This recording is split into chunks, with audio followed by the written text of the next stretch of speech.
नमस्कार। आज हम बात कर रहे हैं पुष्कर राज ठाकुर की एक किताब पर। नाम है आखिरी किताब। जी। नाम थोड़ा ध्यान खींचने वाला है। हाँ बिल्कुल। ये सिर्फ एक किताब नहीं लगती, ऐसा लगता है जैसे सीधे एक सवाल पूछ रही हो कि भाई अगर ये तुम्हारी पढ़ी जाने वाली आखिरी किताब हो तो क्या तुम सच में खुद को बदलने के लिए तैयार हो। ये एक सीधी पुकार है बदलाव के लिए। और किताब की शुरुआत ही मतलब इसी सोच से होती है कि अगर जिंदगी बदलनी है तो सबसे पहले अपनी सोच बदलो और अपनी रोज की आदतें। हाँ, वो जड़ है। बिल्कुल। एक सीधी सी बात कही गई है इसमें कि अगर आप आज वही कर रहे हैं जो कल कर रहे थे तो कल भी वैसा ही होगा, कुछ नहीं बदलेगा। हाँ तो नतीजा भी वही रहेगा। मतलब बदलाव चाहिए तो अपने कंफर्ट जोन से, वो जो आराम का दायरा है, उससे बाहर निकलना ही पड़ेगा। सही कहा।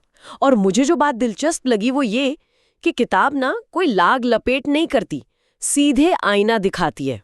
अच्छा, किस तरह से? कि आप आज जहां भी हैं, जैसे भी हैं, उसके जिम्मेदार आप खुद हैं, कोई और नहीं। ओह, मतलब ब्लेम गेम नहीं। बिल्कुल नहीं।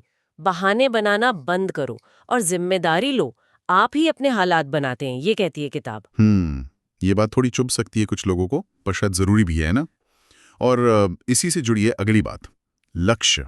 हाँ, लक्ष्य, गोल्स। किताब कहती है कि बिना लक्ष्य के जिंदगी बस कट रही है, आप जी नहीं रहे। बिल्कुल। जैसे बिना पते की चिट्ठी कहीं नहीं पहुंचती। और लक्ष्य भी मतलब छोटे मोटे नहीं, बड़े सपने देखने की बात है। जी हाँ, बड़े सपने देखो। ऐसा लक्ष्य चुनो जिसके लिए अंदर एक जुनून हो, एक आग हो, सिर्फ इच्छा नहीं, जिद। समझ गया। लेकिन आज के जमाने में वो जुनून बनाए रखना, ध्यान बहुत भटकता है। हाँ, और किताब इस पर भी आती है। डिजिटल भटकाव, मोबाइल, सोशल मीडिया, ये सब हाँ, ये तो बहुत बड़ी समस्या है आजकल। मोबाइल पर बर्बाद कर रहे हैं, तो आप अपने लक्ष्य से दूर जा रहे हैं। तो उपाय? Self control. हाँ जी, आत्मनियंत्रण। किताब साफ कहती है अगर तुम खुद को कंट्रोल नहीं कर सकते तो दुनिया तुम्हें कंट्रोल करेगी।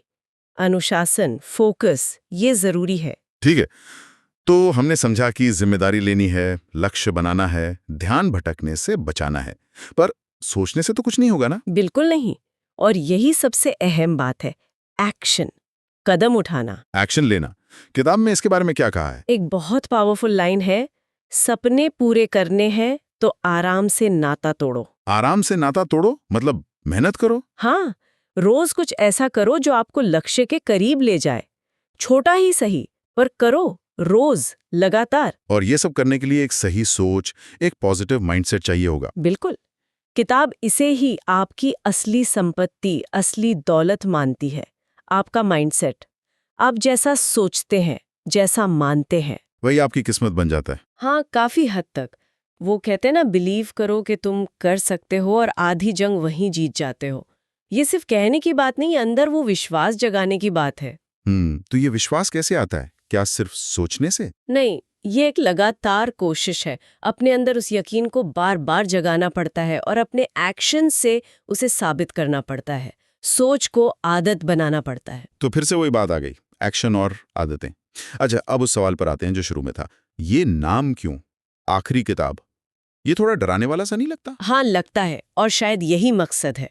ये नाम पाठक को झकझोरने के लिए, उसे जगाने के लिए। मतलब एक तरह की अर्जेंसी क्रिएट करने के लिए। बिल्कुल। ये पूछने के लिए कि अगर सच में ये आखिरी मौका हो तो क्या आप इसे गवा देंगे, या फिर आलस, डर, बहाने, इन सब को तोड़कर उठ खड़े होंगे। समझ गया। तो ये नाम एक साइकोलॉजिकल टूल है। हाँ, एक तरह से ये टालम टोल पर सीधा वार है। तो कुल मिला के निचोड़ गया है, ये किताब एक चेतावनी है, एक कॉल टू एक्शन। हाँ, एक जोरदार चेतावनी कह सकते हैं। संदेश बहुत साफ है, अब नहीं बदले तो शायद कभी नहीं। ये आखिरी मौका समझो, उठो, जागो और जीतो।